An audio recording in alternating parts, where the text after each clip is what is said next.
ഇന്നലെയാണ് വൈറ്റ് ഹൗസിൽ ട്രംപിന് നേരെ വെടിവെപ്പുണ്ടായത്. ട്രംപിലേക്ക് എത്താൻ ആക്രമി കഴിഞ്ഞില്ല. പക്ഷേ ഇപ്പോൾ ചില പുതിയ വിവരങ്ങൾ പുറത്തു വരുന്നത് ട്രംപിന് പുറമെ മറ്റ് ഉന്നത ഉദ്യോഗസ്ഥരെയും ഈ പറഞ്ഞ അക്രമി ലക്ഷ്യം വെച്ചിരുന്നു എന്നുള്ളതാണ്. US acting attorney general Claude blanch പ്രതി കോൾ തോമസ്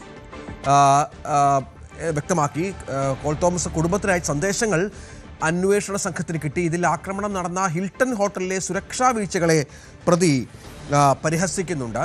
ട്രംപ് ഭരണകൂടത്തിന്റെ ഉന്നതർ മുതൽ താഴെത്തട്ടിലുള്ളവർ വരെ തന്റെ ലക്ഷ്യമായിരുന്നുവെന്നും പ്രതി ഈ സന്ദേശത്തിൽ കുറിച്ചിട്ടുണ്ട്. അജയ് സുധാ ബിജു വിവരങ്ങൾ പങ്കുവെക്കും. അജയ്, വലിയ സുരക്ഷാ വീഴ്ചയാണ് ഈ വിഷയത്തെ കാണുന്നത്. കാരണം ഈ പ്രതി ഹോട്ടലിൽ താമസിച്ച് വളരെ കൃത്യമായി തന്നെ കാര്യങ്ങൾ ആസൂത്രണം ചെയ്ത് ഈ സംഭവ സ്ഥലത്തേക്ക് എത്തുകയും മറ്റും ചെയ്യുന്നത് അമേരിക്കയെ സംബന്ധിച്ചിടത്തോളം ഒരു ചെറിയ കാര്യമല്ല.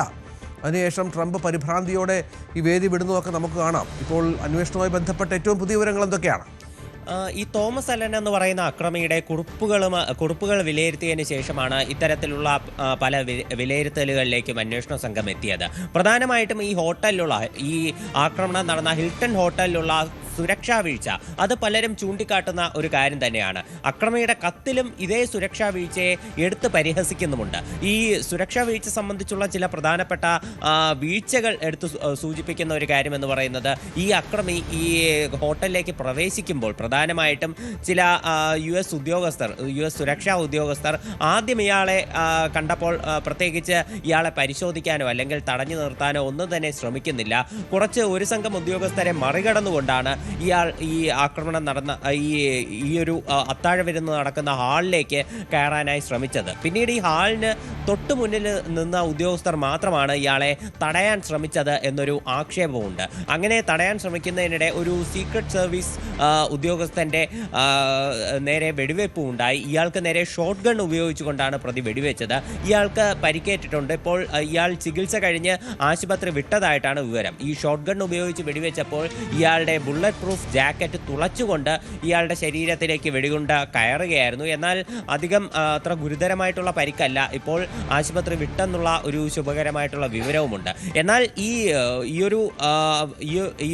ഈ അത്താഴ വിരുന്ന് നടന്ന ആ ബിൽഡിങ്ങിലേക്ക് പ്രവേശിക്കുമ്പോൾ ആദ്യം കുറച്ച് ഉദ്യോഗസ്ഥർ ഇയാളെ കണ്ട ഭാവം നടിക്കാതെ രണ്ടാമത് മാത്രമാണ് തടയാൻ ശ്രമിച്ചത് എന്നൊരു ആക്ഷേപമുണ്ട്. മാത്രമല്ല, ഈ ട്രംപിനെ സുരക്ഷിതമാക്കാൻ സാധാരണ ഇത്തരം ഒരു വെടിവെപ്പോ അല്ലെങ്കിൽ എന്തെങ്കിലും ഒരു ആക്രമണം നടന്നാൽ ആദ്യം സുരക്ഷിതമാക്കേണ്ടത് ട്രംപിനെയാണ്. ഇവിടെ പ്രധാനമായിട്ടും ഉണ്ടായിരുന്ന ട്രംപ്, അതുപോലെ JD വാൻസ്, പിന്നെ മെലാനിയ ട്രംപ് എന്നിവരായിരുന്നു പ്രധാനമായിട്ടും ഈ ഡയസിൽ ഉണ്ടായിരുന്നത്. എന്നാൽ ഈ ഉദ്യോഗസ്ഥർ ആദ്യം JD വാൻസിനെ സുരക്ഷിതമാക്കാൻ ശ്രമിച്ചത് എന്നൊരു ആക്ഷേപമുണ്ട്.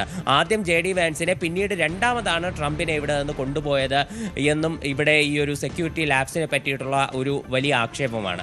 മാത്രമല്ല, ഈ ആക്രമണം നടത്തിയ തോമസ് അലൻ അദ്ദേഹം തൻ്റെ കുറിപ്പിൽ സൂചിപ്പിക്കുന്നതും വലിയ ഒരു വീഴ്ചകളാണ്. അതായത് താനൊരു ഇറാനിയൻ ഏജന്റ് ആയിരുന്നുവെങ്കിൽ പോലും തനിക്ക് ഈ കെട്ടിടത്തിലേക്ക് വളരെ സുഗമമായി എത്താൻ സാധിച്ചേനെ എന്നാണ് ഈ തോമസ് അലൻ വ്യക്തമാക്കുന്നത്. മാത്രമല്ല, അദ്ദേഹം പറയുന്ന മറ്റൊരു കാര്യമെന്ന് പറയുന്നത്, തനിക്ക് വേണമെങ്കിൽ ഒരു ദിവസം മുൻപേ ഇവിടെ വന്ന് റൂം എടുത്താൽ പോലും ഈ ഉദ്യോഗസ്ഥർ ഒന്നും തന്നെ ശ്രദ്ധിക്കില്ല. കാരണം അവരുടെ ശ്രദ്ധ മുഴുവൻ പുറത്തു നിന്നുള്ള പ്രതിഷേധക്കാരെയും അല്ലാതെ പുറത്തു നിന്ന് ഈ ഡിന്നർ നടക്കുന്ന ദിവസം ആരെങ്കിലും ഇവിടേക്ക് ഈ ഹിൽട്ടൺ ഹോട്ടലിലേക്ക് വരുന്നുണ്ടോ അല്ലെങ്കിൽ അവരുടെ ബാക്ക്ഗ്രൗണ്ട് എന്തൊക്കെയാണ് എന്നെല്ലാം മാത്രമാണ് പരിശോധിക്കുന്നത്. 1-2 ദിവസം മുൻപ് ഇവിടെ ഒരു റൂം എടുത്ത് താമസിച്ചാൽ അത്തരം ഒരു സുരക്ഷാ ചെക്കപ്പോ അല്ലെങ്കിൽ പരിശോധനകളോ ഒന്നും തന്നെ ഉണ്ടാകില്ല എന്നതാണ് ഇയാൾ വ്യക്തമാക്കുന്നത്.